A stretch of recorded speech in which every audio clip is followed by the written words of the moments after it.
Okay, good afternoon, folks. And so, what are we going to talk about today? We are going to go over on Coffee and Questions the 6-inch Central Forge Harbor Freight bench vise.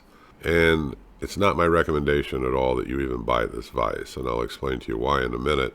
Lots of YouTubes out there telling you that, hey, this is a great vise, it's a great value for the $60, and it's really not. And I'll explain to you those things in just a sec. There are a lot of good things out at Harbor Freight. It's not all junk. I shop there, so do a lot of people. This just happens to be one of the items I would put in the junk pile until you don't buy it. If you read through the reviews and everything, it's got lots and lots of good reviews, but it is what it is. They're not that great, okay? And the reason why is on a bunch of these, on the forum that I belong to, people have actually snapped the back of the jaws off of this thing. And it's hollow in there, and I'm going to show you a picture right now. Let me change the picture and we'll continue the discussion.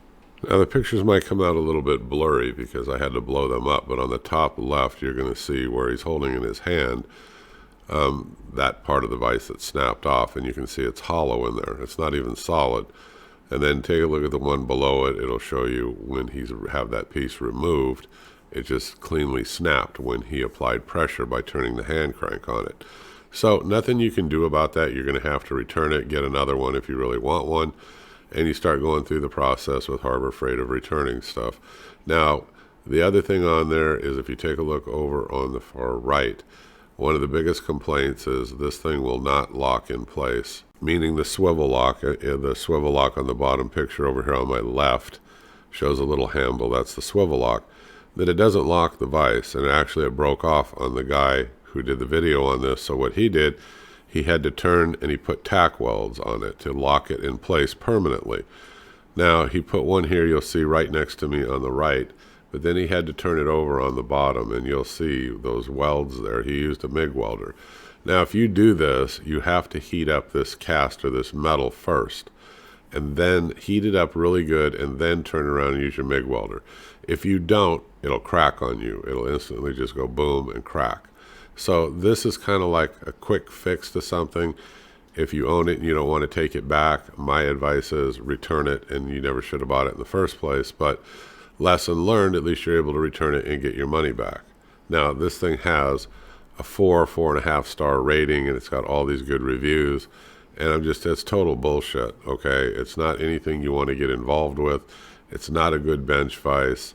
I wouldn't even bother with it. I mean, the guy that did the video that I took these pictures off of, I mean, he didn't even abuse it, and this thing snapped on him not once but twice, and then he had to turn around, like I said, and he used his MIG welder and heated it up and made it permanently stationary, and then he went ahead and kept it. Not what I would have done, but it's what he did. And so I'm going to go back and we're going to answer the questions now, and then we'll wrap this up. Okay, so what are the biggest complaints that people have? Well, the jaws break, the jaws crack. They're made out of a very poor quality steel. They look nice, they look shiny, but they're not worth a damn.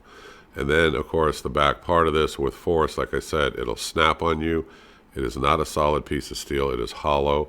The anvil part on the back of it, if somebody made a comment, it's hollow under there also. So a lot of this is hollowed out. It's not solid steel at all, and it's not even good quality steel that it was manufactured with. So one of the big comments on here that somebody wrote is like, well, what do you expect, for $60? I mean, it is what it is. It's maybe good for light duty, maybe a little bit more than that. Yes, I would agree with you. And to go on with your comment, that, hey, you kind of getting what you pay for, so you shouldn't abuse it. And if it only lasts you a year or two, I mean, then you got your money's worth out of it. Those things are true. I would agree with them. But here's the part that I think is total nonsense for a second. Let's say $60 plus tax. Forget the tax. Let's just say $60. Forget the coupons, forget everything. Go to eBay or go to Craigslist and do a search for vices. Now, I came across the Chicago Morgan, and I bought it. I refurbished it, of course, which cost me next to nothing. It's just elbow grease and time. And that's an outstanding vise. I paid $40 for it. I paid another $25, $28 for a brand new set of jaws from the manufacturer. You can find a lot of incredibly made quality vices that have withstood decades and decades of abuse, and they're still out there. They're still easily available. You're going to pay the same cost. I don't care if I had to pay more. If I had to have paid $80, I would have much rather had one of those Vises.